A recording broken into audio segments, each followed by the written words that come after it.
अपनी 50% एचपी खो देने के कारण एलियोन को मैक्स का सामना करते समय रक्षात्मक स्थिति में आने के लिए मजबूर होना पड़ा। टूर्नामेंट में उपचार के लिए औषधियों के उपयोग की अनुमति नहीं थी, जिसका अर्थ ये था कि अपने शस्त्रागार में उपचार मंत्र या विशेष कौशल के बिना बाहरी साधनों के माध्यम से उपचार करना असंभव था। दुर्भाग्यवश एलियोन के पास उपचार करने की कोई क्षमता नहीं थी, जिसके कारण उसे अत्यधिक सावधानी बरतनी पड़ी। वह फायदे की स्थिति में युद्ध में उतरा था। हालांकि मैक्स द्वारा किए गए एक जोरदार हमले से युद्ध का रुख पूरी तरह बदल गया। आग का गोला, आग का गोला, आग का गोला। मैक्स ने अंततः अपने करीबी मुकाबले वाले आक्रमण के तरीके को छोड़कर अपनी लंबी दूरी की क्षमताओं का इस्तेमाल करना शुरू कर दिया और एलियोन पर दूर से ही आग के गोले बरसाने लगा। पवन दीवार। एलियोन ने हवा की दीवार का उपयोग करके आने वाले हमलों को रोक दिया, लेकिन जब उसे एहसास हुआ कि उस शिकारी कुत्ते के पास लंबी दूरी के मंत्र हैं, लेकिन उसने अब तक युद्ध में उनका उपयोग नहीं किया है, तो उसके चेहरे पर एक अप्रिय भाव आ गया। मैक्स एलियोन के चारों ओर चक्कर लगाने लगा और तेज गति से आग के गोले बरसाने लगा। हालांकि एलियोन ने उन सभी को पूरी तरह से रोक दिया, लेकिन मैक्स के हमलों के ठीक बीच में फंसा रह गया क्योंकि मैक्स धीरे धीरे उसके करीब आता जा रहा था। क्या उसके पास असीमित माना शक्ति है? वह पहले ही 100 फायरबॉल दाग चुका है, एलियोन ने सोचा, क्योंकि मैक्स बिना धीमे हुए लगातार चक्कर लगाता रहा। बांध, उद्धरण चिन्ह। मैक्स के पैरों की चाल को ध्यान से देखते हुए एलियोन ने बाइंड का उपयोग करने के लिए सबसे उपयुक्त क्षण की तलाश करने का फैसला किया और उसने मैक्स के पैरों को बीच में ही फंसा लिया। अखाड़े की जमीन के नीचे से लताएं निकली और मैक्स के पैरों के चारों ओर कस गईं। मैक्स को अपने शरीर के ऊपरी हिस्से की ताकत का इस्तेमाल करना पड़ा ताकि वह गिर न जाए और जमीन पर मुंह के बल न टकराए। 2 सिरों वाला ज्वाला प्रकीर्णक। एलियोन ने बिना किसी झिझक के अपने सबसे शक्तिशाली हमले का इस्तेमाल किया और मैक्स ने फायर ब्लास्ट नामक हमले का इस्तेमाल करते हुए उसके हमले का जवाब दिया। तारांकन धमाका। आग से आग टकराए और एक विस्फोट हुआ, जिससे वहां मौजूद प्रशंसकों को बहुत खुशी हुई, क्योंकि मैक्स के अग्नि विस्फोट ने दोहरे सिर वाले फ्लेमथ्रोवर को कड़ी टक्कर दी, हमले की शक्ति और तीव्रता को काफी हद तक कम कर दिया और अंत में शून्य में विलीन हो गया और उसे बुझने दिया। आग की लपटों ने मैक्स को पूरी तरह से घेर लिया और एक पल के लिए मैक्स थोड़ा घबरा गया, लेकिन ये केवल एक पल के लिए ही था, क्योंकि जब आग की गर्मी उसकी त्वचा पर हानिरहित रूप से टकराई तो वह मुस्कुराया और अपनी तलवार को कसकर पकड़ लिया और आग की लपटों के बीच से एलियोन की ओर कूद गया। मैक्स ने ऊंची छलांग लगाई और 2 सिरों वाले फ्लेमथ्रोवर की लपटों से एक धधकते उल्कापिंड की तरह बाहर निकला। जैसे ही वह ब्लडस्कर के साथ हमला करने के लिए तैयार होकर एलियोन पर उतरा। -550। मैक्स के ब्लडस्कर ने एलियोन के पेट पर वार किया। जादूगर समय रहते खतरे से बाहर टेलीपोर्ट नहीं कर पाया और उसने निहत्थे मैक्स को बड़ी बड़ी आंखों से देखा। अपने सबसे अच्छे हमले को इतनी बुरी तरह विफल होते देखकर उसे गहरा सदमा लगा और इससे उसे कुछ मनोवैज्ञानिक क्षति भी हुई। मैक्स के वस्त्रों के चारों ओर की लपटें शांत हो गईं और उसका एचपी बार अपरिवर्तित रहा, क्योंकि वह आग के देवता के रूप में लपटों से अछूता और बिना किसी चोट के प्रकट हुआ, जिससे भीड़ बेहद प्रसन्न हुई। अरे वाह, ये तो बहुत ही शानदार था। उस हमले के बाद वो कैसे बच गया? हाँ, जिस तरह से वो आग की लपटों के बीच से कूदा और वार करने के लिए नीचे आया, उसे देखकर मेरे रोंगटे खड़े हो गए। जब उसे बांध दिया गया था तब मुझे लगा कि खेल खत्म हो गया है, लेकिन उस शिकारी कुत्ते ने क्या शानदार वापसी की। क्या एलियोन के पास अब भी हमले के लिए कोई दूसरा मंत्र बचा है? अगर मैक्स में आग से लड़ने की इतनी अधिक क्षमता है तो क्या वह इस लड़ाई में बिना पंजों वाला शेर नहीं है? हैंडसम कुतिया, वह मेरा पति है, इसलिए अपनी हवस भरी निगाहें अपने पास रखो और सीटों को गीला करना बंद करो, ये घिनौना है। मुझे बताने से पहले अपने हाथ अपनी पैंट से बाहर रखो, कमीनी। मैक्स ने दर्शकों का उत्साह बढ़ाते हुए हवा में अपनी तलवार लहरानी शुरू कर दी और आलस से उछलते हुए अपने दुश्मन की ओर बढ़ा, जो मैक्स को देखकर अचंभित प्रतीत हो रहा था। क्यों तुम मुझसे मर्द की तरह लड़ो? मैक्स की लड़ाई के प्रति लापरवाही और उसके अपमानजनक रवैये को देखकर एलियोन गुस्से से दहाड़ा। मैं तुमसे मर्द की तरह लड़ूंगा? बूढ़े एलियोन, तुम मुझसे भाग रहे हो, पीछे हटना बंद करो, चलो मर्दों की तरह मुक्केबाजी करते हैं। मैक्स ने व्यंग्य भरे लहजे में जवाब दिया। एलियोन को इस बात का एहसास तब हुआ जब वह अवचेतन रूप से मैक्स से भाग रहा था और मैक्स के हर एक कदम पर वह 2 कदम पीछे हट रहा था। 2 सिरों वाला ज्वाला प्रक्षेपी। एलियोन ने एक बार फिर अपना सिग्नेचर अटैक आजमाया, लेकिन मैक्स ने बॉडी रोल का इस्तेमाल करते हुए आसानी से उसे चकमा दिया और फिर उसकी ओर कूदता हुआ बढ़ता रहा। 2 सिरों वाला ज्वाला प्रकीर्णक। डॉज। 2 सिरों वाला ज्वाला प्रकीर्णक। डॉज। एलियोन की सांसें तेज चलने लगी, तनाव के कारण उसकी सहनशक्ति और ऊर्जा भंडार दोनों सूखने लगे थे, क्योंकि वह मैक्स से लड़ने का तरीका न समझ पाने के कारण पूरी तरह से हताश था। आग का धमाका, पवन दीवार। हवा की दीवार ने मैक्स के अग्निपात को मुश्किल से ही रोका। हालांकि इस रक्षा प्रणाली के तैनात होने से एलियोन के माना भंडार बिल्कुल निचले स्तर पर पहुंच गए। आग का धमाका। मैक्स को यह अच्छी तरह पता था कि उसका प्रतिद्वंद्वी अपनी सीमा तक पहुंच चुका है, इसलिए उसने एक और अग्निपात किया, जबकि एलियोन ने एक और पवन दीवार बनाने की कोशिश की, लेकिन वह इसमें असफल रहा। -1500 फायर ब्लास्ट से एलियोन बुरी तरह झुलस गया और उसका एचपी खतरनाक रूप से लाल स्तर तक गिर गया, क्योंकि वह मैक्स के सामने फर्श पर पड़ा हुआ था। हार मान लूं? मैक्स ने शांत स्वर में पूछा। वह अब इस मुकाबले को आगे नहीं बढ़ाना चाहता था। नहीं, मैं कभी नहीं। -3599 क्रिटिकल हिट। नहीं। सुनने के बाद मैक्स को किसी भी भाषण में कोई दिलचस्पी नहीं थी, क्योंकि उसने तुरंत अपनी तलवार एलियोन के गले में घोंपकर उसे परलोक भेज दिया। रेफरी ने बीच में आकर मैक्स का हाथ ऊपर उठाया और मैच का परिणाम घोषित किया। इस मैच का विजेता पूर्ण मृत्युवध के माध्यम से रावण है। तारांकन शिकारी, शिकारी, शिकारी, शिकारी, तारांकन। मैक्स ने जीत की खुशी में अपना हाथ उठाया और भीड़ ने उसे प्रोत्साहित करने के लिए शिकारी कुत्ते का नारा लगाया। मैक्स ने अपने भाई और भाभी की ओर मुड़कर देखा, जो उसकी जीत पर शालीनता से ताली बजा रहे थे, और उसने अपने मास्क के नीचे एक चमकदार मुस्कान बिखेरी। भाई को गर्व महसूस हो रहा है, मैक्स ने सोचा, हालांकि वह उस समय अपने भाई की भावनाओं को पूरी तरह से गलत समझ रहा था। मैक्स पूरे आत्मविश्वास के साथ मंच से बाहर निकला और 32वें राउंड में पहुंच गया। वह मुकाबले के दूसरे हाफ में अपने निराशाजनक प्रदर्शन के बारे में अपने भाइयों की बड़बड़ाहट से पूरी तरह बेखबर था। रुद्र का दृष्टिकोण। रुद्र ऊपर से मुस्कुरा रहा था, लेकिन मन ही मन मैक्स को कोस रहा था। कितना बड़ा बेवकूफ है, जो दुश्मन के चारों ओर चक्कर लगाता रहता है। जाहिर है, तुम बंधन मंत्र में फंस जाओगे, जब तक कि तुम्हारा दुश्मन मंदबुद्धि न हो। रुद्र ने नाओमी से शिकायत की। बच्चे पर इतना गुस्सा मत करो, बस चुप रहो और ताली बजाओ। आखिर में वही तो जीता है ना। नाओमी ने रुद्र को डांटते हुए कहा। मेरा अपना भाई इतना बेवकूफ कैसे हो सकता है? पता नहीं इस कॉलेज में युद्ध कला का प्रोफेसर कौन है। मुझे लगता है मुझे इस संस्थान में शिक्षा की गुणवत्ता के बारे में बात करनी होगी। रुद्र गुस्से से बुदबुदाया। ये प्रधानाचार्य हैं, महोदय। उन्होंने वास्तव में मैक्स पर एहसान किया है। उसकी कड़ी मेहनत के पुरस्कार के रूप में उसे इस टूर्नामेंट में एक विशेष पास दिया है। अगर आप उनसे मिले तो उन्हें धन्यवाद जरूर दें। मैक्स का कहना है कि वह उनके लिए प्रेरणा स्रोत हैं। नाओमी ने जवाब दिया। मैक्स के जीवन के बारे में अपनी पत्नी के ज्ञान को देखकर रुद्र अचंभित रह गया और उसने पूछा, तुम्हें ये सब कैसे पता है? नाओमी ने रुद्र की ओर देखते हुए शरारती मुस्कान के साथ कहा, ओह, वह मुझे कभी कभार पत्र लिखता है। मैं उसे जैक और एमी की तस्वीरें भेजता हूँ। वह मुझे अपने विश्वविद्यालय के जीवन के बारे में बताता है। क्यों, क्या वह आपको भी पत्र नहीं लिखता? ये सुनकर रुद्र का चेहरा गुस्से से लाल हो गया, क्योंकि उसे एहसास हुआ कि उसका भाई उससे कहीं ज्यादा अपनी पत्नी के संपर्क में था। वो छोटा कमीना। रुद्र ने पूरे मन से उसे कोसते हुए कहा, तारांकन, तारांकन, तारांकन, तारांकन, तारांकन, तारांकन, तारांकन, तारांकन। इस बीच मैक्स अपने लॉकर रूम में वापस गया और एक चिकित्सक से अपनी चोटों की जांच करवाई। जब वैद्य को मैक्स के शरीर पर उपचार करने के लिए एक भी एचपी पॉइंट नहीं मिला, तो वह दबे स्वर में प्रभावित दिखी, क्योंकि उसने उसकी प्रशंसा की और मीठी आवाज में बोलते हुए कुछ ज्यादा ही अंतरंगता से उसकी छाती को छुआ। वह मैक्स को रिझाने की कोशिश कर रही थी, और मैक्स निस्संदेह इसका आनंद ले रहा था, लेकिन दुर्भाग्य से असिवा ने मैक्स के लॉकर रूम में घुसकर पार्टी में खलल डाला।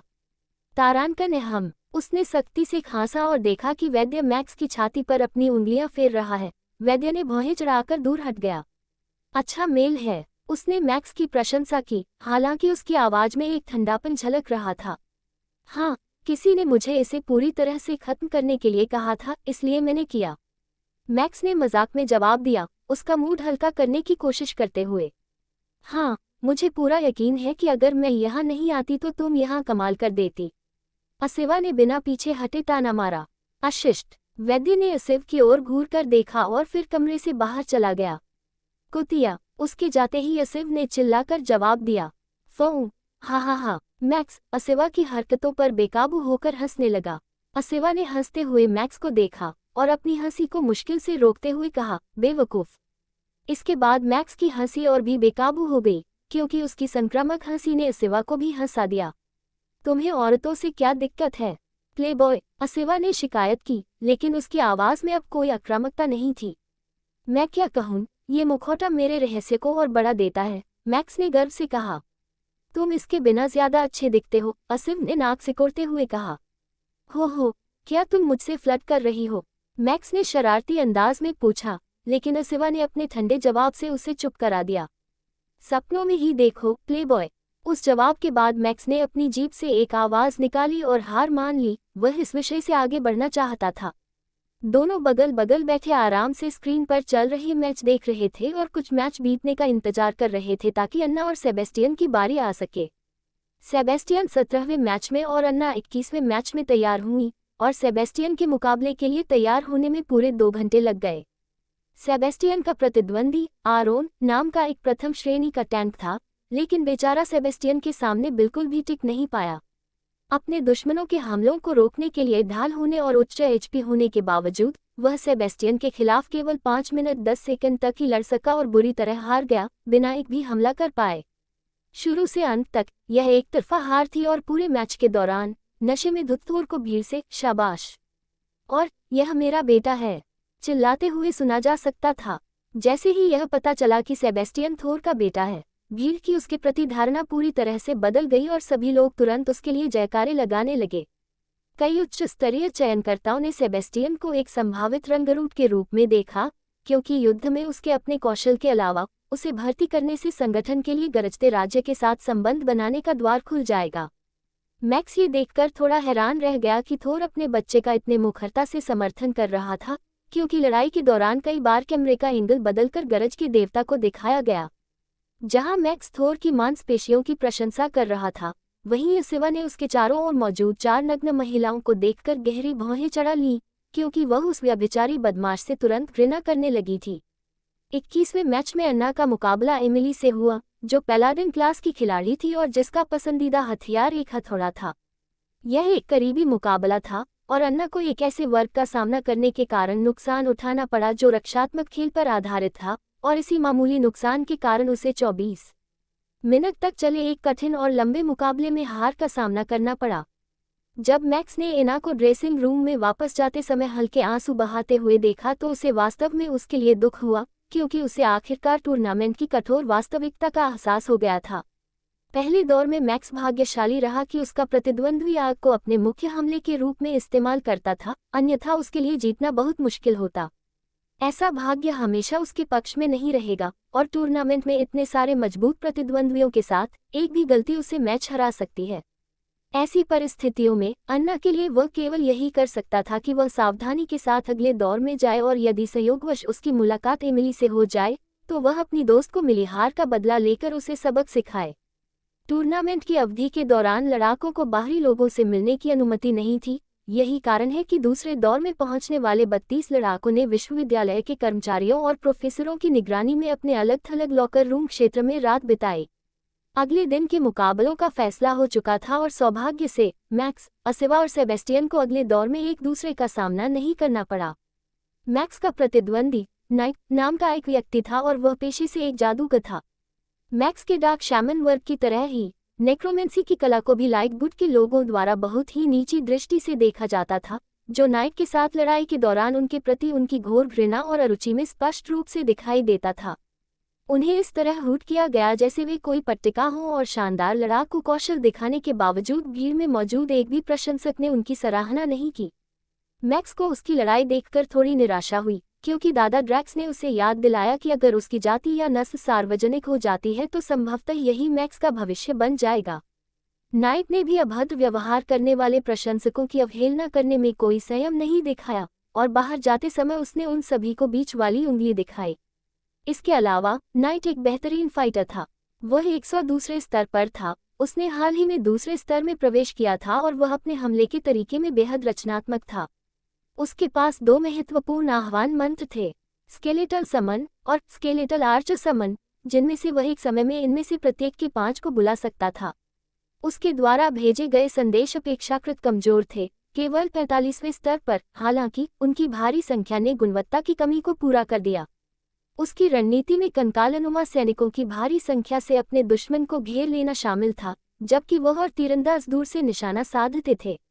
उसके पास 2 लंबी दूरी के हमले के मंत्र थे जिनका उपयोग उसने 64वें दौर में अपने प्रतिद्वंद्वी के खिलाफ लड़ाई में किया था, जो कि डार्कनेस ब्लास्ट और माना ड्रेन थे। दोनों ही मंत्रों से निपटना बेहद मुश्किल था, जिससे उसकी समग्र युद्ध क्षमता अत्यंत खतरनाक स्तर पर पहुंच गई। मैक्स ने अपनी रात शांति से अपने प्रतिद्वंद्वी की लड़ाई, उसकी चालों और पैटर्न को याद करते हुए बिताए। साथ ही उसने ड्रैक्स के साथ हमलों का मुकाबला करने के संभावित तरीकों पर चर्चा की। असेवा की प्रतिद्वंदी एमिली थी और वह अन्ना की हार का बदला लेने के लिए बेहद प्रेरित थी, जबकि सेबेस्टियन का प्रतिद्वंदी रॉय किंग्समैन था। मैक्स को सेबेस्टियन की किस्मत से दबे छिपे तौर पर जलन हो रही थी, क्योंकि अगर 32वें राउंड में कोई सबसे कमजोर फाइटर था तो वह निस्संदेह रॉय किंग्समैन ही था। इस दौर में सेबेस्टियन के लिए सब कुछ आसान था, क्योंकि उनके जीतने की संभावना 20 में से 1 थी। तारानकन तारानकन तारानकन तारानकन तारानकन तारानकन तारानकन तारानकन। अगले दिन, दूसरे दिन के पहले मुकाबले में सेबेस्टियन ने रॉय किंग्समैन को रिकॉर्ड महज 2 मिनट 14 सेकंड में बुरी तरह हरा दिया। ये 32वें राउंड में सबसे कम समय तक चलने वाले मैच का विश्वविद्यालय का रिकॉर्ड था, क्योंकि रॉय किंग्समैन को पूरे मुकाबले के दौरान सेबेस्टियन ने बुरी तरह से पीटा था। शुरू से अंत तक सेबेस्टियन पहले दौर में रॉय द्वारा की गई घृणित हत्या के लिए उसे कोसता रहा, क्योंकि तलवार के हर वार के बाद वह रॉय से पूछता था कि क्या वह पिछली रात अपने बिस्तर में अन्य पुरुषों के बिना सो सका। यह शारीरिक हमले के साथ साथ चरित्र हनन भी था, क्योंकि लड़ाई के बाद अपने बेटे की आक्रामकता को देखकर थोर भी अवाक रह गया था। थोर ने मजाक में ये भी कहा, वह ऐसे लड़ता है जैसे उसके अंदर कोई राक्षस हो, यह न जानते हुए कि वास्तव में ऐसा कोई था। तारानकन तारानकन तारानकन तारानकन तारानकन तारानकन तारानकन तारानकन। मैच नंबर 7 में असिव का मुकाबला एमिली से हुआ, जिसमें दोनों ने तेज गति से लड़ाई लड़ी। इस मुकाबले में असिवा को भी अन्ना की तरह ही नुकसान उठाना पड़ा, क्योंकि उसकी श्रेणी रक्षात्मक विरोधियों से लड़ने के लिए उपयुक्त नहीं थी, लेकिन शुरुआत से ही उसने अपना दबदबा कायम कर लिया और लड़ाई की गति को नियंत्रित किया। एमिली का हथौड़ा फुर्तीले असिवा को पकड़ने के लिए बहुत धीमा था, जो आसानी से उसके वारों से बचते हुए हर वार में थोड़ा थोड़ा नुकसान पहुंचा रहा था।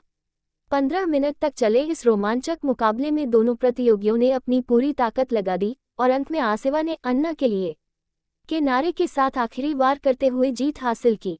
मैक्स के लिए यह बेहद संतोषजनक क्षण था, क्योंकि उसने असिवा को अन्ना के लिए जीतते हुए देखा, जिससे अन्ना की हार का बदला पूरा हुआ और वह अपनी लड़ाई के लिए पूरी तरह से तैयार हो गया। तारानकन तारानकन तारानकन तारानकन तारानकन तारानकन तारानकन। मैक्स का मुकाबला 13वां था और वह दर्शकों की कान फाड़ देने वाली गर्जना के बीच अखाड़े की ओर बढ़ा। हमेशा की तरह मैक्स ने अपने भाई और भाभी को देखने के लिए स्टैंड की ओर देखा। हालांकि उसे निराशा हुई, क्योंकि आज स्टैंड में केवल उसकी भाभी ही खड़ी थी, क्योंकि उसका भाई कहीं भी दिखाई नहीं दे रहा था। मैक्स ने अपनी जीभ से एक आवाज निकाली, लेकिन इस वास्तविकता को आसानी से स्वीकार कर लिया।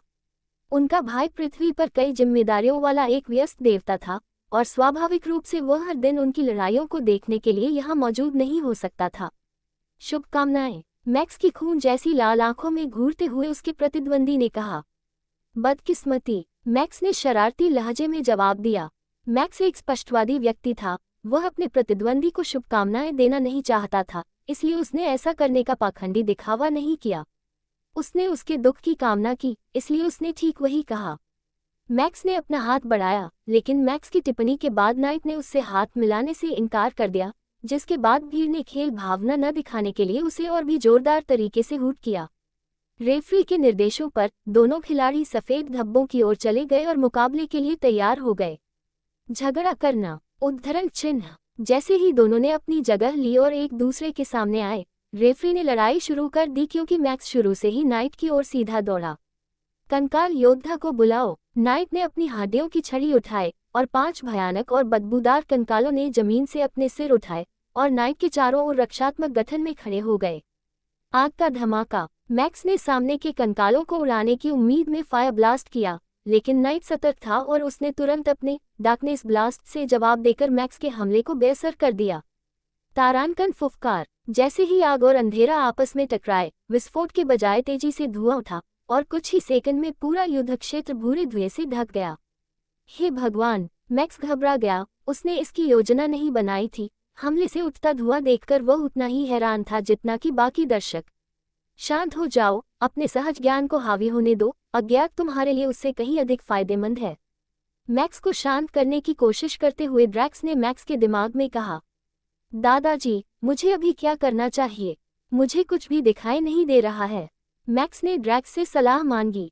बेशक, आप अपने दुश्मन द्वारा बुलाए गए उन 5 कंकालों का ब्रेन वॉश कर दें, लेकिन उन्हें उस पर हमला करने के लिए न कहें, बस उन्हें नियंत्रण में रखें और तीरंदाजों के प्रकट होने का इंतजार करें। जब आपके पास सभी 10 सैनिक आपके अधीन हों, तब हमला करें। मैक्स ने ड्रैक्स की योजना को ध्यान से सुना और उस बूढ़े एआई ने जो कुछ भी कहा वह उसे पूरी तरह से समझ में आया। हालांकि एक छोटी सी समस्या थी। दादाजी ड्रैक्स, मुझे बाकी सब कुछ समझ आ गया, लेकिन अगर मुझे कुछ दिखाई ही नहीं दे रहा है तो मैं कंकाल कैसे ढूंढूंगा?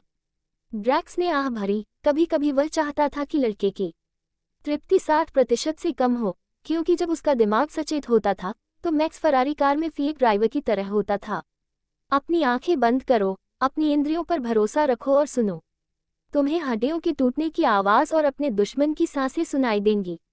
क्योंकि तुम्हारी दृष्टि कमजोर है, इसलिए अपनी दूसरी इंद्रियों का इस्तेमाल करो, ड्रैक्स ने सुझाव दिया। मैक्स ने अपनी आंखें बंद कर ली और अपने आसपास की गंध और आवाज़ पर ध्यान केंद्रित करने की कोशिश की। वह अपने दुश्मन को अपने सैनिकों से धीमी आवाज़ में बोलते हुए सुन सकता था, कुछ इस तरह, फैल जाओ और सतर्क रहो। और उसे अपने बाईं ओर लगभग 15 मीटर की दूरी पर उंगलियों के जोड़ों के चटकने की हल्की आवाज़ें भी सुनाई दे रही थीं। मैक्स ने अपने पैरों के नीचे दबाव बनाते हुए, जमीन को कसकर पकड़ते हुए और यह सुनिश्चित करते हुए कि जरा सी भी आवाज़ न हो, पहले कंकाल के पास पहुंचकर ब्रेन वॉश का प्रयोग किया। सौभाग्य से यह पहले ही प्रयास में सफल रहा और मैक्स कंकाल को अपने वश में करने में सक्षम हो गया। जैसा कि ड्रैक्स ने उससे कहा था, उसने कंकाल को आदेश दिया कि वह दुश्मन की तरह व्यवहार करे, लेकिन उसने जानबूझकर उससे कहा कि अगर वे आमने सामने हों तो वह अपने सभी हमलों को चूक जाए। मैक्स ने अगले 2 मिनट तक इस प्रक्रिया को दोहराया और एक एक करके सभी 5 कंकालों का पता लगाया और उन सभी को नियंत्रित करने में सफल रहा। धुआं जितनी देर तक छाया रहा, भीड़ की उत्सुकता उतनी ही बढ़ती गई, और फायर ब्लास्ट और डाका ब्लास्ट की टक्कर से हुए विस्फोट के पूरे 3 मिनट बाद धुआं छंटने लगा। कंकाल तीरंदाजों को बुलाओ। धुआं छंटते ही नाइट ने कंकालनुमा तीरंदाजों को बुलाया। कंकाल योद्धाओं, हमला करो। कंकालनुमा योद्धा अपनी हड्डियों की तलवारों के साथ मैक्स की ओर दौड़े, जबकि कंकालनुमा तीरंदाजों ने लंबी दूरी से मैक्स पर तीर चलाना शुरू कर दिया। तारांकन बू नाइट द्वारा अपनाई गई इस घृणित संख्या खेल रणनीति पर भीड़ क्रोधित हो गई, क्योंकि उसने पहले दौर में ठीक इसी तरह से जीत हासिल की थी। सभी को उम्मीद थी कि मैक्स को मुश्किलों का सामना करना पड़ेगा, लेकिन भीड़ और नाइट के आश्चर्य के लिए मैक्स ने कंकाल योद्धाओं और प्रक्षेपास्त्रों के हमले के पैटर्न को अविश्वसनीय सहजता से पार कर लिया और एक भी वार मैक्स पर नहीं लगा। वास्तव में कंकाल योद्धा जानबूझकर हमलों से बच रहे थे, जबकि मैक्स वास्तव में तीरों से बच रहा था। मैक्स का पूरा ध्यान उसकी ओर आ रहे तीरों पर था, और केवल 5 तीरों से बचने में ही उसे लगभग अपनी सारी कुशलता लगानी पड़ी। हालांकि दर्शकों को ऐसा लग रहा था कि वह अविश्वसनीय हमलों की एक श्रृंखला से बच रहा है, क्योंकि मैक्स जिस तरह से हमलों से बच रहा था, उसे देखकर थोर के चेहरे पर भी कोई भाव नहीं था। मैक्स के कौशल को देखकर भीड़ खुशी से झूम उठी। कुछ लोग तो उत्साह में अपने बाल नोचने लगे। मैंने सुना है कि वह शिकारी कुत्ता प्रतिदिन 6 घंटे गुरुत्वाकर्षण कक्ष के अंदर प्रक्षेपास्त्रों से बचते हुए बिताता है। शायद यही कारण है कि वह भगवान की तरह चल सकता है। अविश्वसनीय, कुत्ता बिल्ली से भी ज्यादा फुर्तीला है।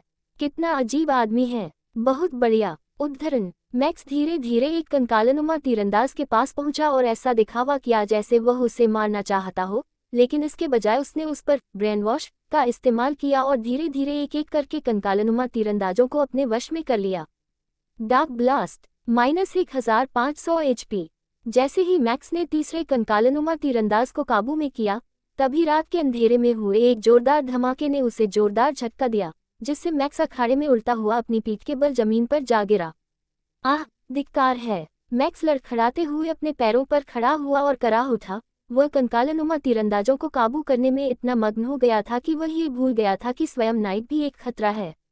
दांत पीसते हुए मैक्स गुस्से में आ गया और उसने अपने नियंत्रण से बाहर एक कंकालनुमा तीरंदाज की ओर इशारा करते हुए फायर ब्लास्ट मंत्र का प्रयोग किया। -1200। मैक्स ने एक कंकालनुमा तीरंदाज को धूल में मिला दिया और फिर दूसरे के साथ भी ऐसा ही किया, जिसके बाद उसने नाइट की ओर ठंडी निगाहों से देखा। अब बहुत हो गया है। उद्धरण चिन्ह। मैक्स चिल्लाया और सभी कंकाल योद्धाओं ने उस पर हमला करना बंद कर दिया और एक महत्वपूर्ण घटनाक्रम में वे शत्रुतापूर्ण भाव से नाइट की ओर मुड़ गए। कंकालों, हमला करो, नाइट ने आदेश दिया, लेकिन उसकी कोई भी सेना नहीं हिली। कंकालों, हमला करो, उसने एक बार फिर कहा। इस बार उसकी आवाज में थोड़ी हैरानी थी। मैंने हमला करने को कहा था, उसने एक बार फिर कहा। उसकी आवाज में घबराहट झलक रही थी। नाइट ने मैक्स की ओर देखा और कहा, माना ग्रेन। नाइट को पूरा यकीन था कि मैक्स ने कंकालों को नियंत्रित करने के लिए किसी छिपी हुई माना आधारित कौशल का इस्तेमाल किया था। हालांकि मैक्स पर हमला करते ही उसकी माना सोखने की शक्ति पूरी तरह से विफल हो गई, क्योंकि मैक्स के पास शुरू से ही कोई माना नहीं थी। क्या, कैसे? जब उसकी कुशलता विफल हो गई तो नाइट घबरा गया, क्योंकि उसके अपने कंकाल योद्धा उसकी ओर बढ़ने लगे। पूरी भीड़ इस बात को लेकर असमंजस में थी कि आखिर हो क्या रहा है, लेकिन जो भी हो रहा था, कंकालों को अपने मालिक के खिलाफ होते देख सब लोग खुश नजर आ रहे थे। रात की ओर इशारा करते हुए मैक्स ने ठंडे स्वर में आदेश दिया, उसे मार डालो। तीरंदाजों ने अपने स्वामी की ओर तीर चलाना शुरू कर दिया और कंकाल योद्धा नाइट की ओर दौड़े। तभी भीड़ ने अभूतपूर्व जयकार की आवाज उठाई जब गुलामों ने अपने ही स्वामी को छुरा घोंपा। इसे रोको, मैंने ही तुम्हें बुलाया है। नाइट चिल्लाया, फिर गिड़गिड़ाया, लेकिन कोई फायदा नहीं हुआ। उसके नौकर अब उसके अपने नहीं रहे, बल्कि उन पर एक नया स्वामी नियंत्रण कर रहा था। -240, -200, -90, -70, -60, -230, -40। जैसे ही जादूगर पर भीषण हमला शुरू हुआ, सूचनाओं की एक श्रृंखला बजने लगी। अब इस लड़ाई को खत्म करने का समय आ गया है, मैक्स ने संघर्षरत नाइट को देखते हुए कहा। आग का धमाका। उद्धरण चिन्ह। जब नाइट कंकाल योद्धाओं में से एक से लड़ने की कोशिश कर रहा था, तब मैक्स ने सबसे उपयुक्त क्षण का फायदा उठाते हुए उस पर फायर ब्लास्ट से हमला कर दिया। -2300। फायर ब्लास्ट ने नाइट के एचपी को खतरनाक लाल स्तर तक कम कर दिया, और हालांकि इसने नाइट पर हमला कर रहे कुछ कंकाल योद्धाओं को भी नुकसान पहुंचाया, लेकिन अगले 2 कंकाल तीरों के निशाने पर लगने के साथ ही नाइट के लिए अंत का समय आ गया। -249, -170। मैच खत्म होने पर मैक्स विजयी होकर खड़ा रहा और नाइट्स का एचपी शून्य हो गया। जब अंततः नाइट को हरा दिया गया तो दर्शक खुशी से झूम उठे, क्योंकि मैक्स शहर का नया हीरो बन गया। मैच खत्म होते ही रेफरी तुरंत मौके पर पहुंचा और जीत के जश्न में मैक्स का हाथ ऊपर उठा दिया। इस मैच का विजेता, जिसने पुनर्तः मृत्यु को मात दी। रावण। तारांकन। शिकारी, शिकारी, शिकारी, शिकारी, तारांकन। मैक्स के गर्व से मंच पर उतरने पर कुत्तों के नारे गूंज उठे और बीच बीच में भेड़ियों की आवाजें भी सुनाई दी। बाहर निकलने से ठीक पहले उन्होंने एक बार मुड़कर अपनी भाभी नाओमी को हाथ हिलाकर धन्यवाद दिया कि वह आज उनका समर्थन करने के लिए यहाँ मौजूद थीं। इस जीत के साथ मैक्स ने राउंड ऑफ 16 में प्रवेश करने के अपने सपने को पुख्ता कर लिया और इस तरह आगामी डंजन रन में अपनी जगह पक्की कर ली। तारांकन, तारांकन, तारांकन, तारांकन, तारांकन, तारांकन, तारांकन, तारांकन, तारांकन, तारांकन। इस बीच रुद्र को मैक्स की अकादमी से जल्दबाजी में निकलना पड़ा, क्योंकि उन्हें वॉन नाइट कबीले के 8वें स्तर के मुखिया ऑगस्टस वॉन नाइट द्वारा एक आपातकालीन पारिवारिक बैठक में बुलाया गया था। ये पहली बार था जब रुद्र वॉन नाइट के क्षेत्र में जा रहा था, और वहां पहुंचने पर उसे जो सम्मान और आदर मिला, उससे वह दंग रह गया, क्योंकि कबीले का हर सदस्य उसकी पूजा ऐसे कर रहा था मानो वह स्वयं यीशु मसीह का दूसरा अवतार हो। हाँ, कभी कभी तो मैं भूल ही जाता हूँ कि मैं अब एक देवता हूँ। रुद्र मन ही मन सोचते हुए हंस पड़ा और उसने कुछ बच्चों को आशीर्वाद दिया जो भविष्य में उसी की तरह योद्धा बनने के लिए उसका आशीर्वाद लेने आए थे। वॉन नाइट का क्षेत्र अत्यंत समृद्ध था और उनका ग्रह पृथ्वी से 7 गुना बड़ा था। राजधानी शहर लगभग यूरोप जितना बड़ा था और इसमें 220 मिलियन से अधिक निवासी रहते थे, जबकि पृथ्वी की कुल जनसंख्या 27 बिलियन से अधिक थी। हालांकि जब रुद्र ने अपनी इंद्रियों को पूरी दुनिया में भेजा तो उन्हें एहसास हुआ कि विशाल जनसंख्या के बावजूद पूरे ग्रह पर केवल 2 ही देवता थे। रुद्र को शुद्ध नीलमणि से बने एक विशाल महल में ले जाया गया, जहां उनकी प्रिय बहन पेट्रिसिया वॉन नाइट ने महल के द्वार पर उनका स्वागत किया। शकुनी, उसने मुस्कुराते हुए कहा। बड़ी बहन, रुद्र ने उससे भी बड़ी बात कहकर जवाब दिया।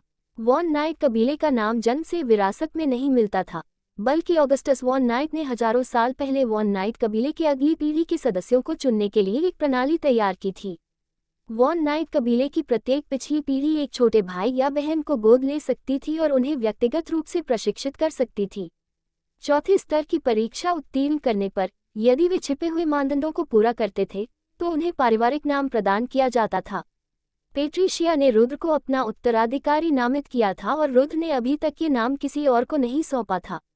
इस प्रणाली का अर्थ ये था कि वन नाइट कबीले के सदस्य रक्त संबंध से संबंधित नहीं थे, लेकिन फिर भी एक घनिष्ठ पारिवारिक बंधन साझा करते थे। लेकिन रक्त संबंध न होने के बावजूद सभी वन नाइट की आंखें नीली थीं, क्योंकि यह सत्य की आंखें नामक एक गुप्त पारिवारिक तकनीक थी जिसे स्वयं ऑगस्टस वन नाइट ने तैयार किया था। ये तकनीक ही थी जिसने वन नाइट परिवार को आज की शक्तिशाली संस्था बनाया, और यही कारण है कि ऑगस्टस वन नाइट अपने जीवनकाल में T8 की ऊंचाइयों तक पहुंचने में कामयाब रहे। सुंदर महल, रुद्र ने कहा, जब पेट्रिसिया रोडियम क्रिस्टल की नक्काशी के पास से ऐसे गुजरी मानो वह कांच हो। अगर तुम सिंहासन चाहते हो तो मैं तुम्हें देने में बहुत खुश हूँ, मेरे 7वें दर्जे के भाई, पेट्रिशिया ने मुस्कुराते हुए कहा। तभी रुद्र का पैर फिसल गया और वह लगभग फर्श पर गिरते गिरते बचा। तुम्हें कैसे पता चला? रुद्र ने हैरानी से पूछा, जबकि पेट्रिशिया मुस्कुराए और बोली, छठे स्तर पर मेरी इंद्रियां पूरे ग्रह को महसूस करने के लिए पर्याप्त मजबूत नहीं है, लेकिन मैंने तुम्हारी इंद्रियों को इसे पूरी तरह से घेरते हुए महसूस किया। रुद्र ने अपनी बड़ी बहन के सामने आदरपूर्वक सिर झुकाया। उसका 7वें स्तर पर पहुंचना पृथ्वी का सबसे गुप्त रहस्य था।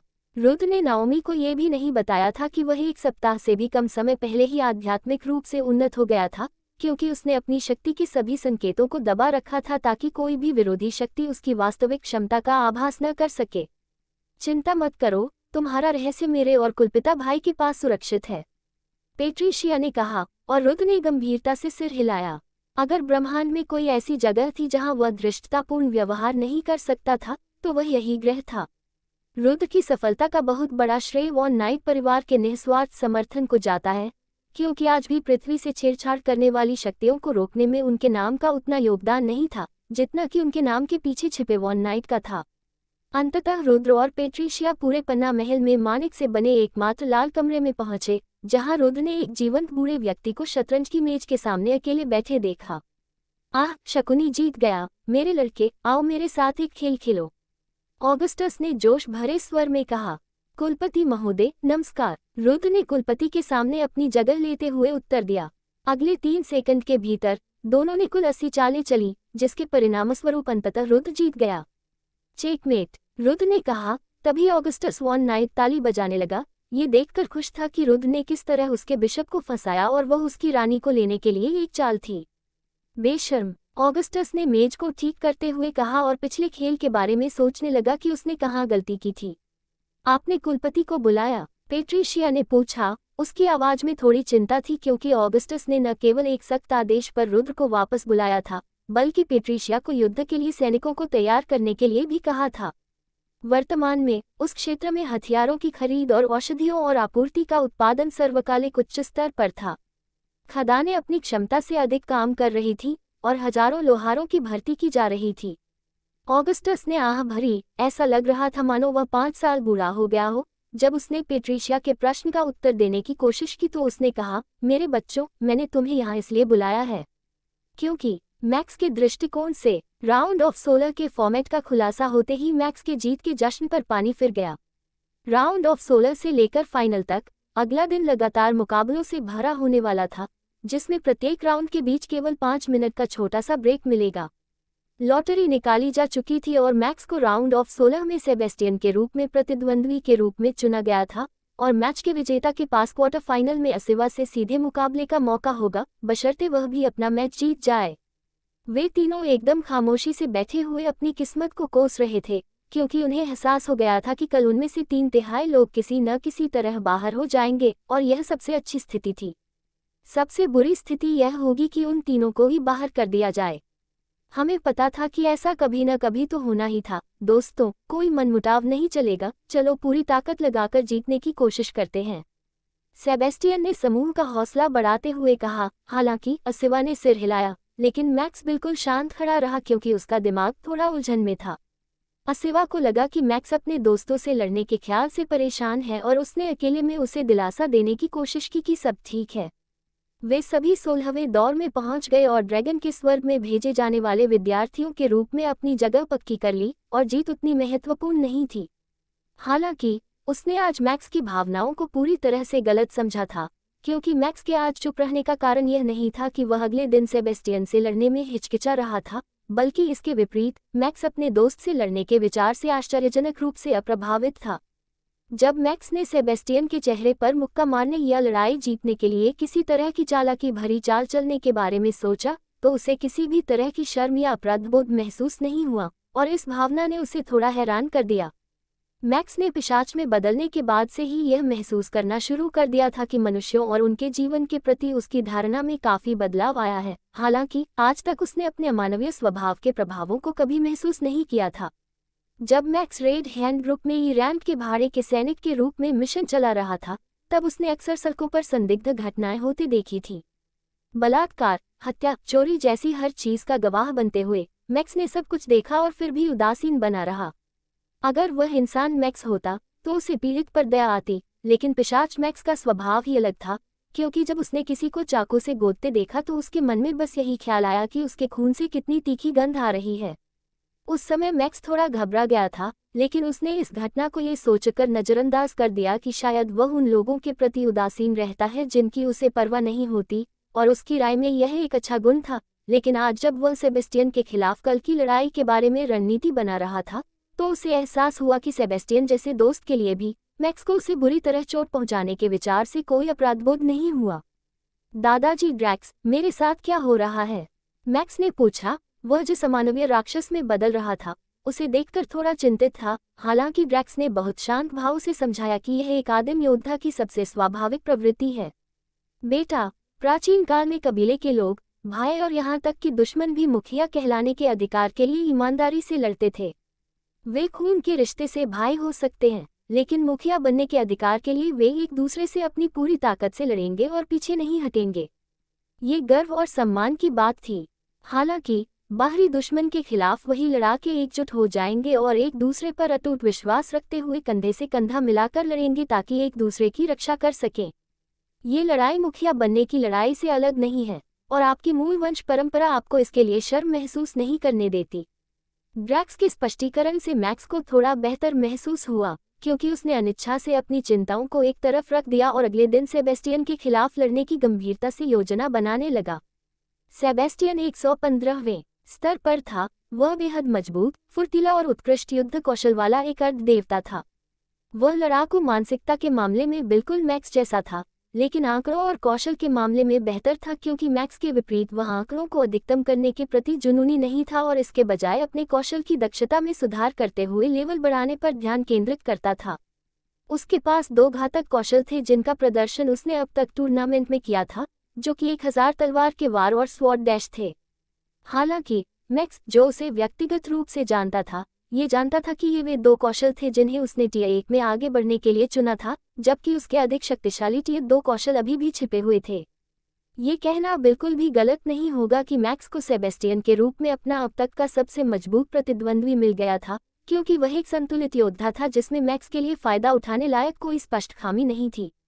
उनके समूह में सभी जानते थे कि सेबेस्टियन चारों में सबसे मजबूत योद्धा था, और हालांकि मैक्स के अपरंपरागत तरीकों ने उसे टीम की लड़ाइयों और वास्तविक दुनिया के परिदृश्यों में एक बड़ी संपत्ति बना दिया था, लेकिन एक बनाम एक मुकाबले में मैक्स सेबेस्टियन की तुलना में बहुत कमजोर था। इस वास्तविकता को जानते हुए भी मैक्स अपनी किस्मत को कोसने के बजाय सेबेस्टियन का सामना करने के लिए वास्तव में उत्साहित था, क्योंकि मैक्स के डीएनए में कहीं न कहीं कुछ हिस्सा था जो उसे एक असली मर्द की लड़ाई लड़ने के लिए प्रेरित कर रहा था। मैक्स का दिमाग बिल्कुल स्पष्ट था। वह कल की लड़ाई में जरा भी पीछे नहीं हटने वाला था, क्योंकि भले ही उसका प्रतिद्वंदी उससे ज्यादा ताकतवर हो, मैक्स जीतने के लिए हर संभव प्रयास करने वाला था। ड्रैक्स के निर्देश पर मैक्स ने लड़ाई से पहले अपनी तृप्ति बढ़ाने के लिए खून नहीं पिया, क्योंकि जोखिम उठाते हुए मैक्स ने अगले दिन 68% के तृप्ति सूचकांक के साथ युद्ध में उतरने का फैसला किया। तारांकन तारांकन तारांकन तारांकन तारांकन तारांकन तारांकन तारांकन तारांकन। इस बीच सेबेस्टियन, धिक्कार है, एक नखरेबाज का सामना करते हुए मुझे घबराहट क्यों हो रही है? मैक्स का सामना करने के ख्याल से ही उसका शरीर कांप उठा, और एस्मोडियस ने मन ही मन सोचा, मुझे उन बच्चों की जरा भी परवाह नहीं है, मैं तो बस उनके साथ इसलिए हूँ क्योंकि एकता में शक्ति होती है। मुझे वे लोग बिल्कुल पसंद नहीं हैं। अगर मेरे दोस्त मेरे रास्ते में आए तो मैं उन्हें कुचल दूंगा। एस्मोडियस ने अपने मुंह से निकले शब्दों पर हैरानी जताते हुए कहा, क्योंकि उसे एहसास हुआ कि उसने अनजाने में मैक्स को अपना दोस्त कह दिया था। धिक्कार है उस बदमाश की आत्मा पर, उसने मुझे कमजोर कर दिया है। मैं दयनीय हो गया हूँ। एस्मोडियस ने जीभ चटकाते हुए शाप दिया। रुद देर रात विश्वविद्यालय लौटी और नाओमी ने उसे मैक्स के मैच के बारे में सारी जानकारी दी। हालांकि रुद ने नाओमी की बातें सुनने का नाटक किया, लेकिन सच्चाई ये थी कि वह अंदर तक हिल गया था। ब्रह्मांड में एक बड़ा तूफान आने वाला था और सभी को युद्ध के लिए तैयार रहने की जरूरत थी। और फिर मैक्स ने आलू का एक थैला निकाला और उसे विरोधी पर फेंक दिया, नाओमी ने कहा। बढ़िया, रुद ने अनमने ढंग से जवाब दिया। अरे, क्या तुम मेरी बात सुन भी रही हो, हनी? नाओमी ने थोड़ी चिंता भरी आवाज में कहा।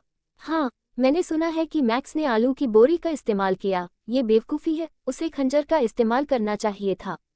रुद ने जवाब दिया। क्या तुम खुद को सुन भी रही हो? नाओमी ने आंखें घुमाते हुए सवाल किया। तभी रुद ने वास्तव में उसके द्वारा अंतिम 3 वाक्यों में कही गई बातों पर ध्यान देना शुरू किया और तब उसे एहसास हुआ कि यह व्यंग्य था। मुझे माफ़ करना, आज मेरे मन में कुछ बात खटक रही है। रुद ने नाओमी से माफ़ी मांगी, जिसने अपने पति की बांह को गले लगा लिया।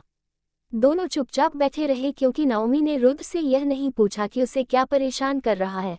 ऐसे विषयों पर दोनों के बीच एक मौन समझ थी, क्योंकि जब नाओमी को पता चलता था कि रुद परेशान है तो वह बस उसे सहारा देने के लिए अपना कंधा देती थी। तुम्हें पता है, योआर नैनी ने आज फ़ोन किया था। लगता है जैक ने अंगूर को इतनी जोर से पकड़ा कि वो उसकी पकड़ से फट गया। सांस फूल गई, नाओमी ने बड़ा चढ़ाकर बोलते हुए कहा। ये खबर सुनकर रुद मुस्कुराया। अगर कोई एक चीज़ थी जो उसे हमेशा खुश कर देती थी, तो वह थी उसकी पत्नी का अतिरंजित अभिनय। वह कभी कभी बहुत प्यारी लगती थी। हाँ, तो मैक्स के अगले मैच के बारे में तुम्हारा क्या ख्याल है? रुद ने अपनी पत्नी के चारों ओर बांह लपेटते हुए आने वाले समय की चिंताओं से अपना ध्यान हटाते हुए पूछा। सच कहूं तो मुझे नहीं पता। मैक्स राउंड ऑफ 16 में सबसे कमज़ोर फाइटरों में से एक है, बाकी सभी 15 दूसरे दर्जे के हैं। नाओमी ने थोड़ी उदास आवाज में कहा। स्तर ही सब कुछ नहीं होता, रुद ने थोड़ा फ्राउनिंग करते हुए कहा। हाँ, लेकिन उसकी लड़ाई उसके दोस्त थोर के बेटे के खिलाफ है। ये कठिन होगा, नाओमी ने कहा।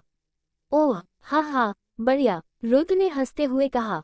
रुद को इस बात की परवाह नहीं थी कि मैक्स जीते या हारे। वह पिछले कुछ महीनों में अपने भाई के प्रदर्शन में आए सुधार से खुश था और उसके लिए बस यही मायने रखता था।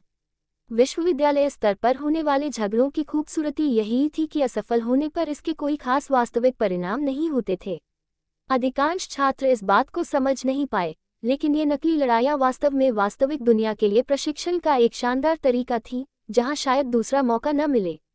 जीत हो या हार, मैक्स इस मुकाबले से पहले से बेहतर फाइटर बनकर निकलेगा, और रुद की राय में यह मैक्स के लिए एक जीत थी। तारांकन तारांकन तारांकन तारांकन तारांकन तारांकन तारांकन तारांकन तारांकन। अगले दिन अंडाकार मैदान को एक मजबूत अवरोध द्वारा 4 बराबर भागों में विभाजित किया गया था। 4 मैच एक साथ 4 विभाजनों ए, बी, सी, डी के अंदर शुरू होंगे। जब किसी ब्लॉक में मैच समाप्त हो जाते थे, तो उपचारक तुरंत आता था और प्रतियोगी को 5 मिनट का उपचार समय देता था। जैसे ही ब्लॉक ए और ब्लॉक बी दोनों के विजेता घोषित हो जाएंगे और दोनों विजेताओं को 5 मिनट का आराम मिल जाएगा, ब्लॉक ए और ब्लॉक बी के बीच की बाधा हटा दी जाएगी और एक नई लड़ाई शुरू हो जाएगी। सी और डी के विजेताओं के बीच भी इसी तरह की प्रक्रिया देखने को मिलेगी, जिसके परिणामस्वरूप अंततः 8 शुरुआती प्रतिभागियों में से केवल 2 विजेता ही बचेंगे। दोनों विजेताओं के ठीक हो जाने के बाद अंतिम बाधा भी खोल दी जाएगी, ताकि फाइनल में जगह पक्की करने के लिए अंतिम मुकाबला हो सके। पहले फाइनलिस्ट के चयन के बाद दूसरे फाइनलिस्ट के चयन के लिए शुरू से ही यही प्रक्रिया दोहराई जाएगी। यह एक क्रूर मैच शैली थी जो जैसे जैसे राउंड आगे बढ़ते जाएंगे, छात्रों के लिए बेहद कठिन साबित होने वाली थी। असिवा ब्लॉक ए में एक और योद्धा से लड़ रही थी, जबकि मैक्स को ब्लॉक बी में सेबेस्टियन से मुकाबला करना था। इससे ये स्थिति बन गई कि यदि असिवा अपना मैच जीत जाती है, तो उसे तुरंत बाद मैक्स या सेबेस्टियन का सामना करना पड़ेगा।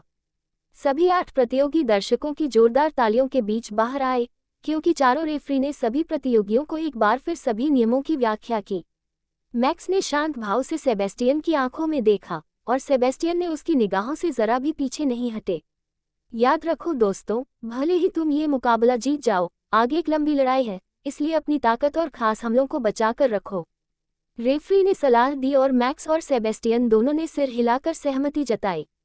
ठीक है, अब आप चाहें तो हाथ मिला सकते हैं या फिर लड़ाई शुरू करने के लिए चिन्हित सफ़ेद स्थानों पर वापस जा सकते हैं।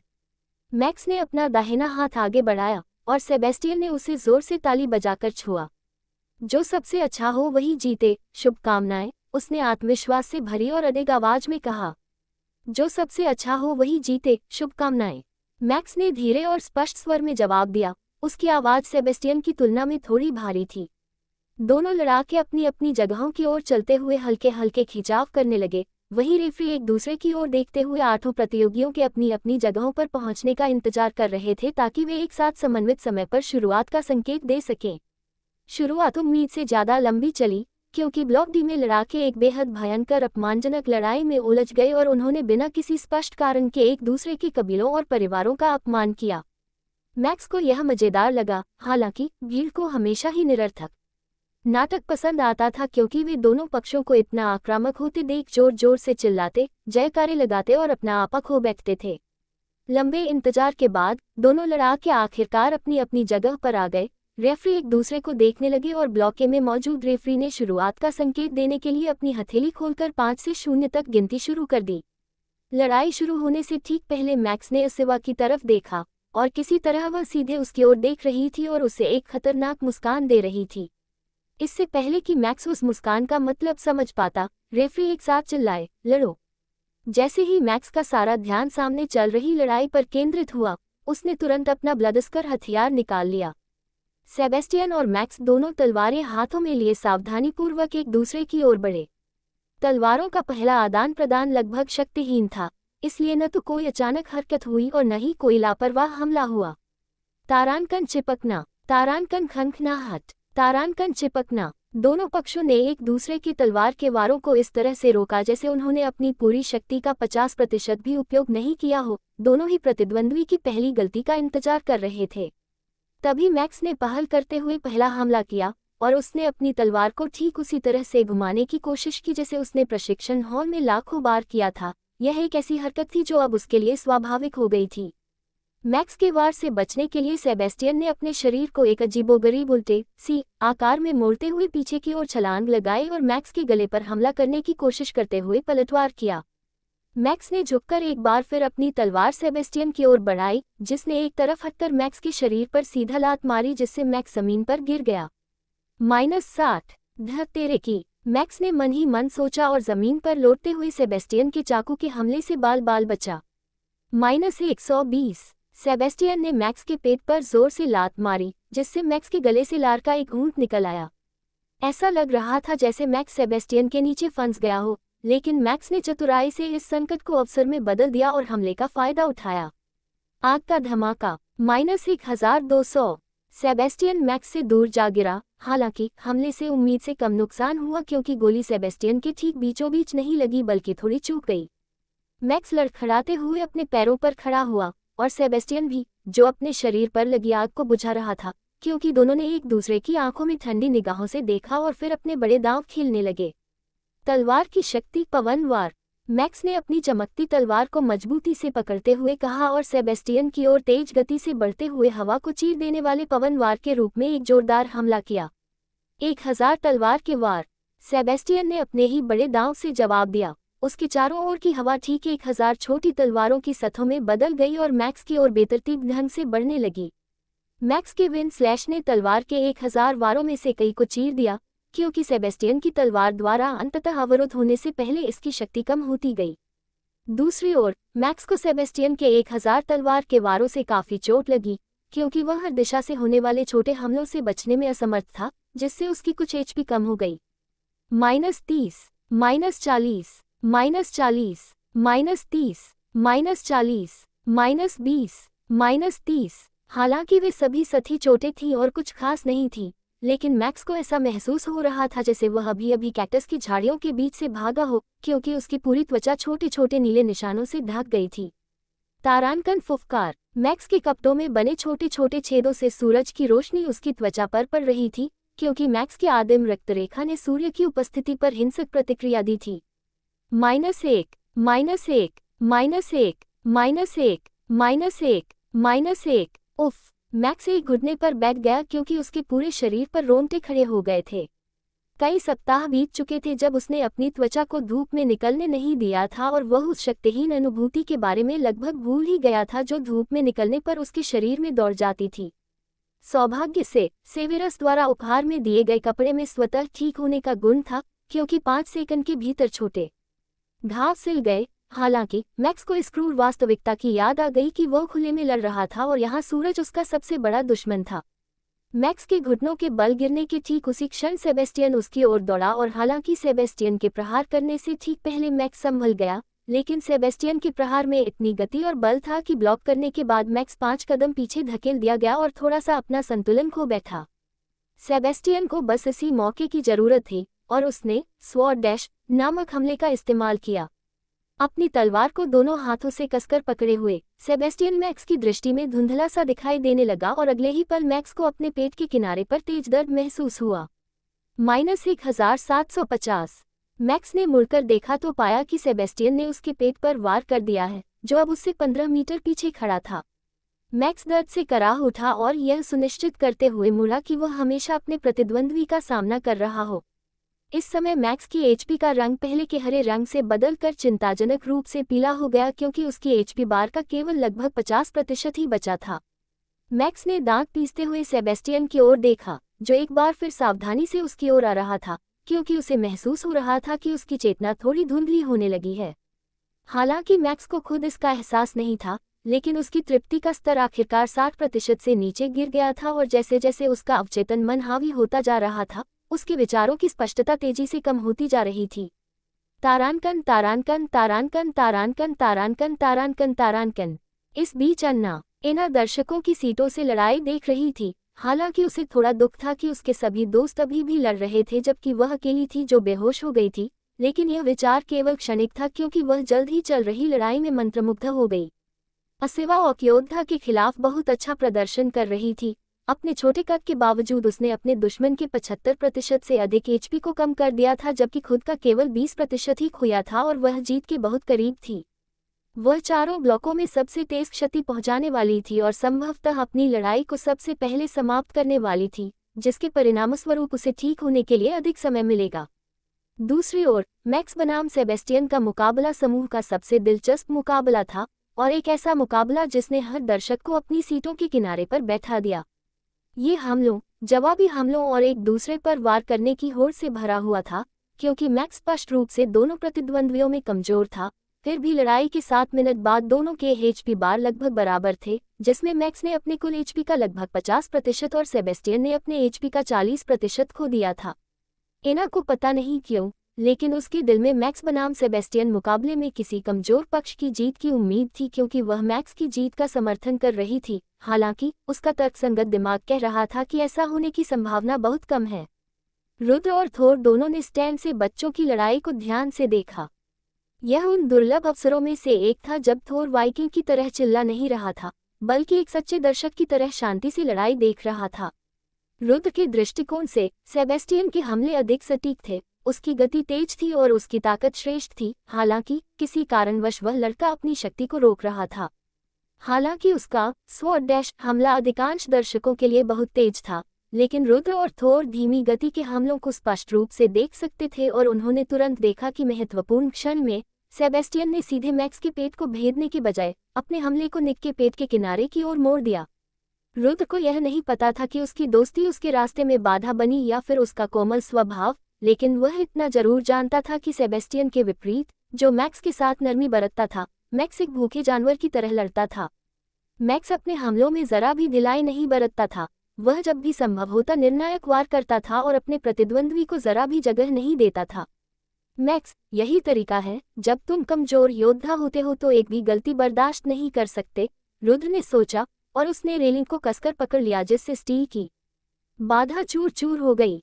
रुद्र की यह इच्छा तो थी कि वह एक स्वस्थ अभिभावक की तरह व्यवहार करे, जिसके लिए हार जीत मायने नहीं रखती और सबसे महत्वपूर्ण बात भागीदारी है। लेकिन अंततः उसका अंतर्निहित स्वभाव इसके विपरीत साबित हुआ।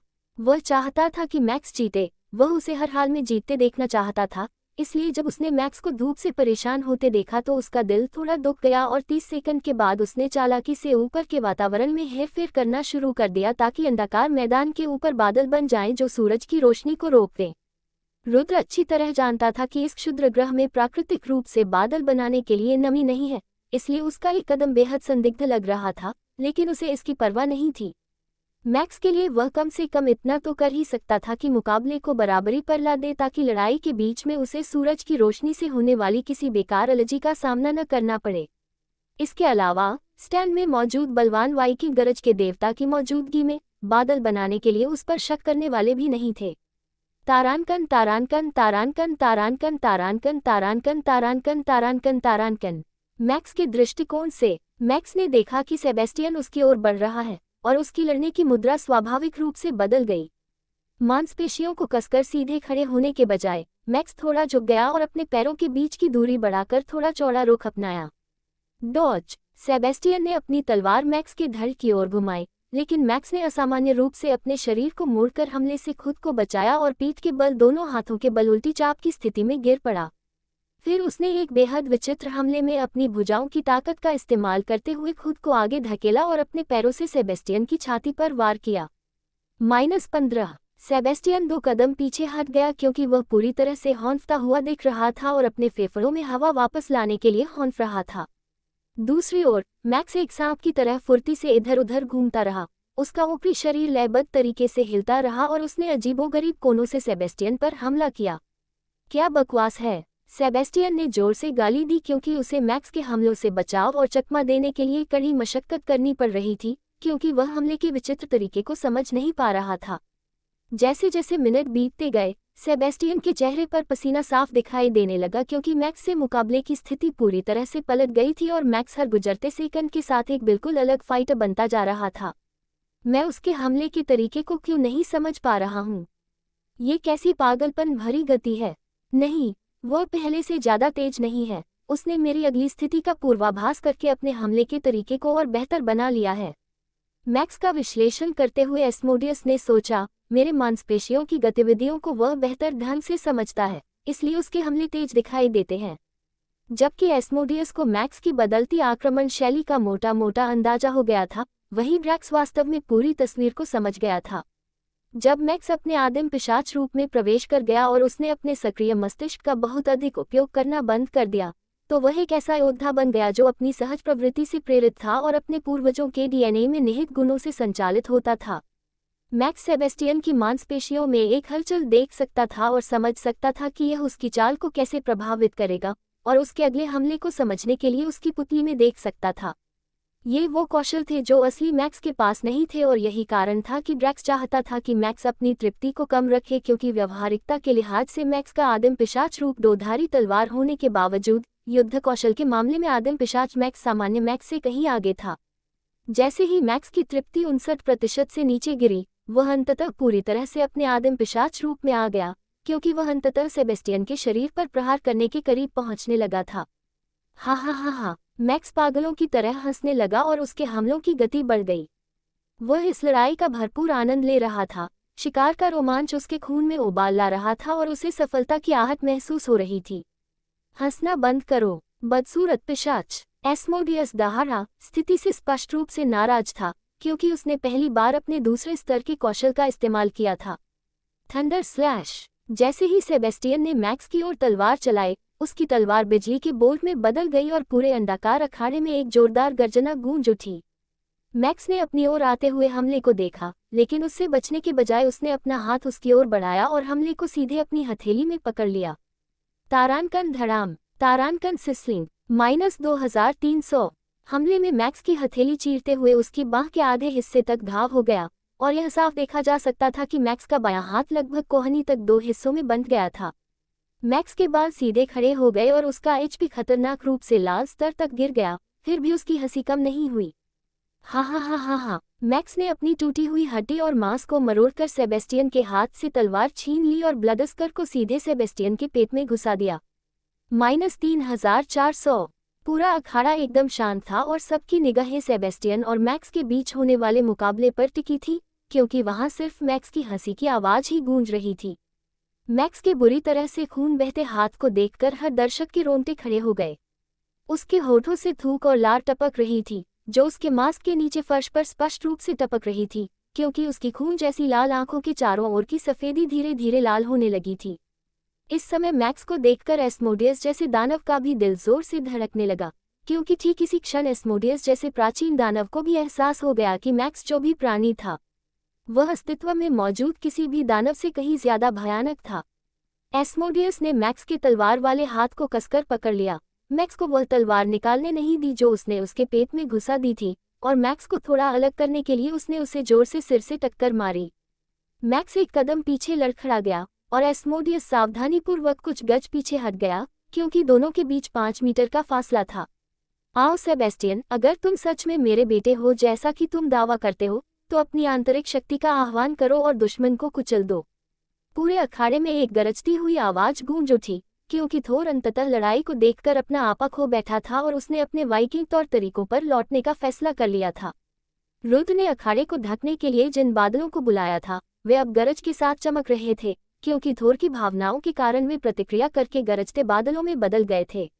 एस्मोडियस ने मन ही मन खुद को कोसा। उसने थोर के साथ संबंध बनाने के लिए बहुत मेहनत की थी, और वह यहाँ उसे निराश करके उसका स्नेह खोने का जोखिम नहीं उठा सकता था। देखा जाए तो इस मुकाबले का नतीजा एस्मोडियस के लिए ज्यादा मायने नहीं रखता था, लेकिन थोर की कृपा उसके लिए बहुत मायने रखती थी। धिक्कार है, मेरे पास इसका इस्तेमाल करने के अलावा कोई चारा नहीं है, एस्मोडियस ने सोचा और एक निश्चित चाल चलने की तैयारी शुरू कर दी। अपने पिछले जीवन में एक उच्च कोटि का दानव होने के नाते एस्मोडियस को स्तर 4 और उससे ऊपर के कई शक्तिशाली मंत्रों का ज्ञान था। हालांकि समस्या ये थी कि उसकी अधिकांश चालें राक्षसी प्रकृति की थीं और इस प्रकाश गुट की सेटिंग में प्रकट नहीं की जा सकती थी। इसके साथ ही ये तथ्य भी जुड़ गया कि वे सेबेस्टियन की टियर 2 शक्ति पर अनुपयोगी थे, जिससे एस्मोडियस के विकल्प काफी सीमित हो गए। मैंने कभी नहीं सोचा था कि एक नन्हा बच्चा मुझे अपनी यादों में झांकने और दानव कुल के हमलों का इस्तेमाल करने पर मजबूर कर देगा, मैक्स की उन्मादी आंखों में देखते हुए एस्मोडियस ने कहा और एक निश्चित हमले का प्रयोग किया। Black thunder. एस्मोडियस का पूरा शरीर काली ऊर्जा से ढक गया, क्योंकि इस तीसरे स्तर की चाल को अंजाम देने की कोशिश में उसकी दूसरे स्तर की मांसपेशियां अपनी सीमा तक खींच गई थीं। एस्मोडियस ने टिके रहने की कोशिश की, लेकिन पेट में धंसी तलवार और कम होती ताकत के कारण वह पूरी तरह से हमला नहीं कर सका और इसके परिणामस्वरूप हल्का सा झटका लगा। उसके शरीर से एक काली प्रचंड ऊर्जा निकली और चारों दिशाओं में फैल गई। हालांकि यह मैक्स पर सटीक रूप से केंद्रित नहीं हुई, फिर भी मैक्स विस्फोट क्षेत्र के भीतर था। मैक्स ने आने वाले हमले का बारीकी से अध्ययन किया। उसने अपने होठों को चाटते हुए एक चूसने जैसी आवाज निकाली, क्योंकि उसकी कटी हुई बांह के परिणामस्वरूप उसके पैरों पर जमा हुआ खून छोटे छोटे बुलबुलों के रूप में हवा में तैरने लगा और मैक्स अवचेतन रूप से रक्त हेरफेर का उपयोग करने के लिए तैयार हो गया। तारानकन तारानकन तारानकन तारानकन तारानकन तारानकन तारानकन। सेवरस के दृष्टिकोण से सेवरस स्टैंड से लड़ाई का आनंद ले रहा था, और जब उसने असिवा को विशालकाय ओर्क को हराते हुए देखा तो उसे एक बेहद गर्वित पिता जैसा महसूस हुआ। भावनाओं को प्रदर्शित करने के एक दुर्लभ क्षण में सेवरस ने उसकी जीत पर दिल खोलकर ताली बजाई। जीत के बाद उसकी मुस्कान देखकर सेवेरस सोचने लगा कि बच्चा पैदा करना सार्थक है या नहीं, लेकिन फिर उसने आह भरी और इस विचार को मन से निकाल दिया, क्योंकि इससे उसे अनावश्यक पीड़ा के अलावा कुछ नहीं मिलने वाला था।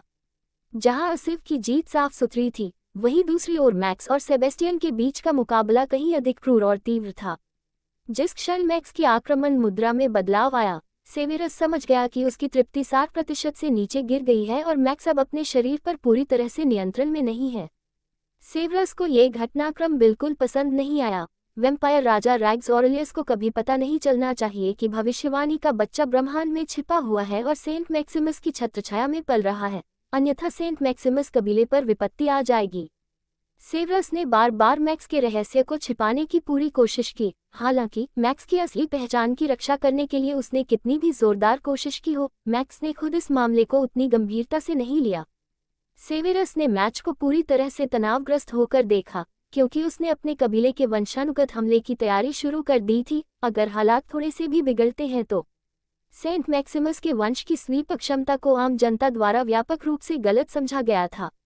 हालांकि उनकी विज्ञापित क्षमता सबसे सूक्ष्म ध्वनियों को भी सुनने और असाधारण सूचना संग्रहण क्षमता रखने की थी, लेकिन उनकी वास्तविक क्षमता ध्वनि में हेरफेर करने की थी। और सेवेरस को ऐसा करना कितना भी नापसंद क्यों न हो। जब मैक्स के चारों ओर खून का कुंड बुलबुलों में तैरने लगा तो उसने अपने परिवार के गुप्त हमले को अंजाम दिया।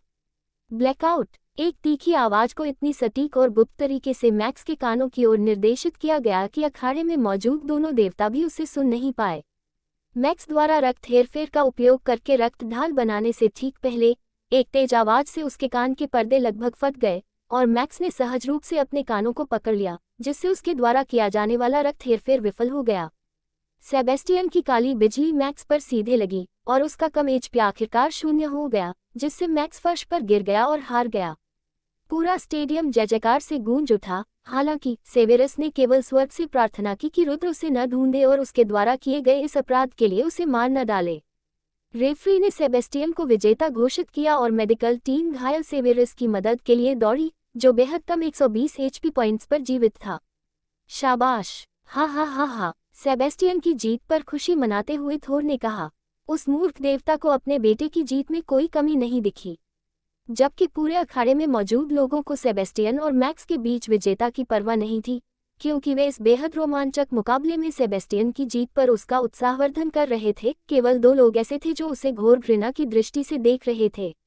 सेबेस्टियन के लिए दुर्भाग्यवश उनमें से एक मानव देवता शकुनी वॉन नाइट था और दूसरा उसका अगला प्रतिद्वंद्वी असिवा नाइटब्लेड पेरात्स था। एस्मोडियस ने अपने द्वितीय स्तर के शरीर से तृतीय स्तर के हमले का उपयोग करके अपने शरीर को चरम सीमा तक खींच लिया था, और यद्यपि चिकित्सक उसे ठीक करने की पूरी कोशिश कर रहे थे, 5 मिनट का टाइमर तेजी से नीचे जा रहा था और असिवा की आंखों में दिख रहे भाव से वह समझ गया था कि वह उस पर जरा भी रहम नहीं करने वाली है।